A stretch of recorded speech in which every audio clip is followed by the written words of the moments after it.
तो चलिए अब आपको वो तस्वीरें हम यहाँ से बिल्कुल लाइव दिखा देते हैं। लेमोचन व्यू पॉइंट है ये, और इसके ठीक पीछे वो कारगिल की पहाड़ियां है जहाँ पर 1999 का वो युद्ध लड़ा गया था। सबसे पहले ये जानकारी मिलती है कि कुछ टुकड़ियां हैं, कुछ घुसपैठिए हैं जिन्होंने कब्जा कर लिया है, और उन्हें कब्जे से उन क्षेत्रों को आजाद कराने के लिए भारतीय सेना की 3 टुकड़ियां भी भेजी जाती है, लेकिन नतीजा निकलता है कि सभी शहीद हो जाते हैं। चलिए सबसे पहले आपको वो तस्वीरें दिखाते हैं। यहाँ से हम शुरुआत करेंगे। बत्रा टॉप के नाम से इसे जाना जाता है, और इससे बिल्कुल लगी हुई जो पहाड़ी है वो टाइगर हिल कहलाती है। थोड़ा सा हम आगे बढ़ेंगे तो आपको यहाँ पर 3 पिंपल भी नजर आ जाएगा। ये 3 पिंपल है, और इसी के साथ गन हिल और तोलोलिंग की वो पहाड़ियां लगी हुई है। तोलोलिंग की पहाड़ी को लेकर के सबसे ज्यादा यहाँ पर मुश्किलों का सामना करना पड़ा था, क्योंकि 8 मई 1999 की वो तारीख थी जब वहां पर कब्जा जमाया जाता है, और उसके बाद जून 1999 में जाकर के उसे कब्जे से खाली करवाया जाता है। लगभग 1 से सवा महीना लग जाता है उस जगह को खाली करवाने में। 3 टुकड़ियां सैनिकों की जो भेजी गई थी, उस यूनिट में, एक यूनिट में 18 सैनिक थे, दूसरी यूनिट में 22 सैनिक थे, और तीसरी यूनिट में 28 सैनिक थे, लेकिन सभी वीर गति को प्राप्त होते हैं। और उसके बाद तब के आर्मी चीफ के द्वारा पूछा जाता है कि क्या कोई ऐसा है जो तोलोलिंग की पहाड़ी पर तिरंगा झंडा फहरा सके। कोबरा के नाम से मशहूर दिगेंद्र सिंह, कमांडर दिगेंद्र सिंह, उन्होंने हाथ उठाया कि बिल्कुल ऐसा ही होगा। 14 घंटे की खड़ी चढ़ाई के बाद जो पूरा युद्ध है वो वहां पर शुरू होता है, और नतीजा निकलता है कि भारतीय तिरंगा वहां पर फहरा दिया जाता है। इसके ठीक नीचे द्रास शहर है। द्रास वो जगह है जहां पर थोड़ा खाली होता था, और ऐसे में बहुत आसान था कि यहाँ तक पहुंच जाए, और हम इस पूरे इलाके को, यानी कि जो कब्जे करने के लिए घुसपैठिए घुसे थे, उनका पूरा ये प्लान था कि हम इस पूरे इलाके को कहीं ना कहीं अलग कर दें भारत से, और इस पर कब्जा जमा ले, ताकि भारत के अन्य हिस्सों में भी घुसपैठ हम कर पाएंगे। तो ये पूरी तैयारी थी, लेकिन भारतीय सेना के अदम्य साहस के आगे सभी को झुकना पड़ा। इसी से जुड़ी हुई एक रिपोर्ट भी आपको दिखाते हैं।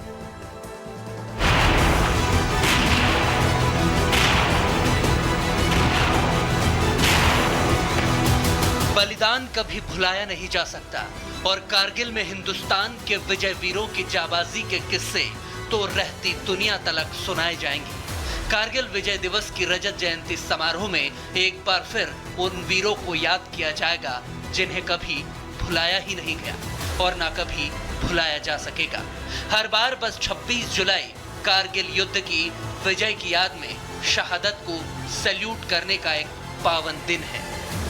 कारगिल युद्ध को 25 साल पूरे होने वाले हैं, और ऐसे में वॉर मेमोरियल पर खास तैयारियां की जा रही हैं उन जवानों को याद करने के लिए, उन वीर सपूतों को याद करने के लिए जिन्होंने अपना सर्वस्व देश के लिए न्यौछावर किया था।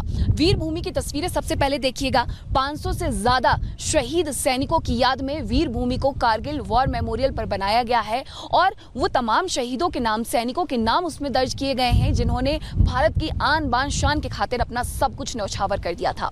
और इस पूरे युद्ध में भारतीय सेना जिस तरीके से लड़ी, और भारतीय सेना ने घुसपैठियों को न केवल खदेड़ दिया, बल्कि भारत का तिरंगा हर चोटी पर फहराया, ये उसी की शान है, और उसी की शान में विजय दिवस को मनाया जाता है। अब कारगिल विजय दिवस की 25वीं जयंती है, तो इसलिए खास तैयारियां की जा रही हैं। 26 जुलाई को प्रधानमंत्री नरेंद्र मोदी भी यहाँ पर मौजूद रहने वाले हैं, लेकिन ये जो खास तैयारियां की जा रही हैं वो वीर शहीदों को नमन करने के लिए की जा रही हैं, ताकि देश उन्हें हमेशा जैसे याद करता है, उन अमर शहीदों को एक बार फिर से 26 जुलाई को भी याद करे, और अपने आप से एक वादा भी करे कि आपके इस बलिदान को हम किसी भी तरीके से खाली नहीं जाने देंगे। आप हमारे दिल में बसते थे, बसते हैं और बसते रहेंगे, और इसीलिए ये विजय दिवस उन्हीं की याद में मनाया जाता है।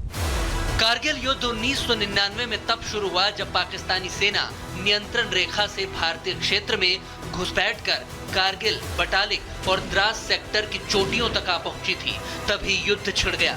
हालात इतने खतरनाक थे क्योंकि पाकिस्तानी ऊंची पहाड़ियों पर थे और हिंदुस्तानी फौज नीचे, क्योंकि कारगिल का भूगोल ही ऐसा है। मगर हमारे जाबाजों ने हर दुर्गम हालात को मात दे दी। उन्हीं वीरों की विजय गाथा को फिर आप तक पहुंचाने के लिए रिपब्लिक भारत कारगिल पहुंचा है। द्रास सेक्टर है ये, जहां पर हम मौजूद हैं। तमाम तैयारियां की जा रही हैं रजत जयंती मनाने के लिए, लेकिन आपको यहां का सच भी दिखा देते हैं कि आखिरकार 1999 में हुआ क्या था। 1999 में ये वही पहाड़ियां हैं जहां से छिप करके लगातार वार किया जा रहा था उन कायरों के द्वारा जो हमारे देश में घुसपैठ करने की कोशिश कर रहे थे। आप ये तस्वीरों में देख सकते हैं कि ये पूरा जो इलाका है वो उबड़ खाबड़ है, पहाड़ियों का है, और इसकी जो ऊंचाई है वो 8000 फीट से भी ज्यादा है।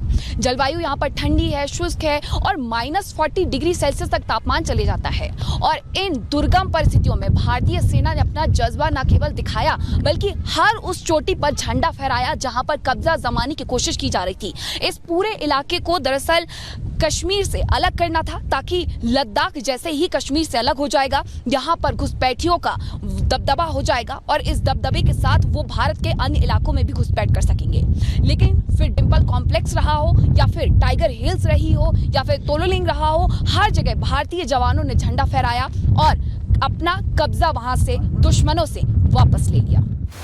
जम्मू कश्मीर में एलओसी के पास द्रास सेक्टर में कारगिल युद्ध स्मारक बना हुआ है। इसके ठीक सामने तोलोलिंग की पहाड़ी है जिसकी ऊंचाई करीब 15,000 फीट है। मई 1999 में पाकिस्तानी फौजियों ने नापाक इरादों से इसी पहाड़ी पर कब्जा कर लिया था, जिसकी पटकथा पाकिस्तानी जनरल परवेज मुशर्रफ ने साल 1998 की सर्दियों में लिखी थी। कारगिल वॉर मेमोरियल पर हम मौजूद हैं और यहाँ से आपको दिखाते हैं कारगिल वॉर मेमोरियल के बिल्कुल पीछे है वो तोलोलिंग पहाड़ी, जहाँ पर मई 1999 में नापाक इरादों के साथ पाकिस्तान की सेना बैठी हुई थी और लगातार वहां से गोलियां बरसाई जा रही थी। 3 यूनिट को भेजा गया था भारतीय आर्मी की तरफ से, जिसमें एक यूनिट में 18, दूसरी यूनिट में 22 और तीसरी यूनिट में 28 सैनिक थे। लेकिन लगातार, क्योंकि ये पूरी खड़ी चढ़ाई थी और लगातार गोलियां बरसाई जा रही थी, सभी सैनिक शहीद हो जाते हैं। तब के इंडियन आर्मी चीफ ने पूछा था कि क्या भारतीय सेना में कोई ऐसा जवान है जो तोलोलिंग पर तिरंगा झंडा फहरा पाए, और हाथ खड़ा होता है कमांडर दिगेंदर सिंह का, जिन्हें कोबरा के नाम से भी जाना जाता है। और वो कहते हैं बिल्कुल ऐसा ही होगा। और उन्होंने कोई सीधा रास्ता नहीं चुना बल्कि सबसे दुर्गम रास्ता चुना।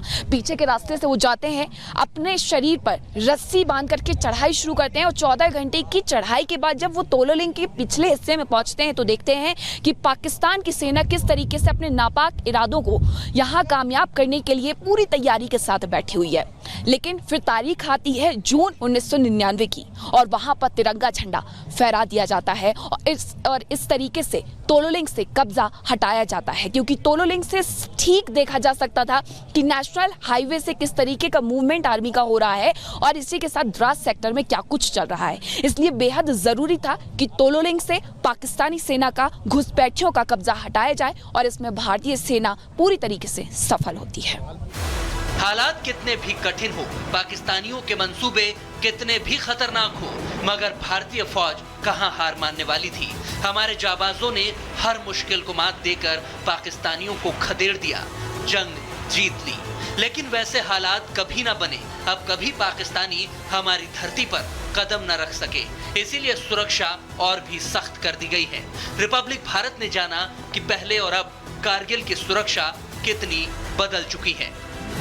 कारगिल वॉर मेमोरियल पर हम मौजूद हैं और ये कारगिल वॉर मेमोरियल उन वीर जवानों की याद में बनाया गया है जिन्होंने अपना सब कुछ न्यौछावर कर दिया सिर्फ देश की आन बान शान को कायम रखने के लिए। आपको ये तस्वीरें दिखा रहे हैं कि किस तरीके से यहाँ पर विजय दिवस मनाने की जो तैयारियां हैं वो की जा रही हैं। और विजय दिवस इस बार 25 साल होने वाले हैं, रजत जयंती वर्ष है, लेकिन लगातार सवाल इस बात को लेकर के भी उठते हैं कि आखिरकार 1999 से लेकर के अब तक सुरक्षा व्यवस्था में क्या कुछ बदलाव हुए हैं।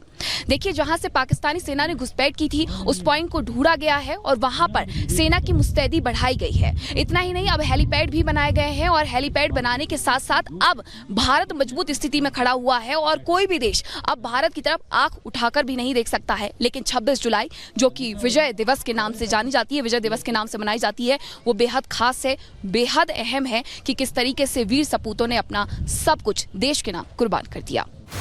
भारतीय सेना दिनों दिन आधुनिक हथियारों और सिस्टम से लैस होती जा रही है ताकि कोई भी परिंदा भारतीय सीमा में पर भी ना मार सके। तिरंगे की हिफाजत के लिए हमारे जाबाजों ने कारगिल में जो शहादत दी थी उसे प्रधानमंत्री नरेंद्र मोदी समेत पूरा देश नमन करेगा। बस चंद घंटों बाद कारगिल में रजत जयंती समारोह में भारत मां की एक बार फिर जय जयकार गूंजेगी। Bureau report, Republic Bharat.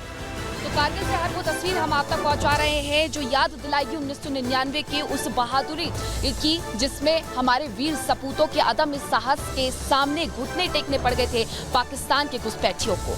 Kargil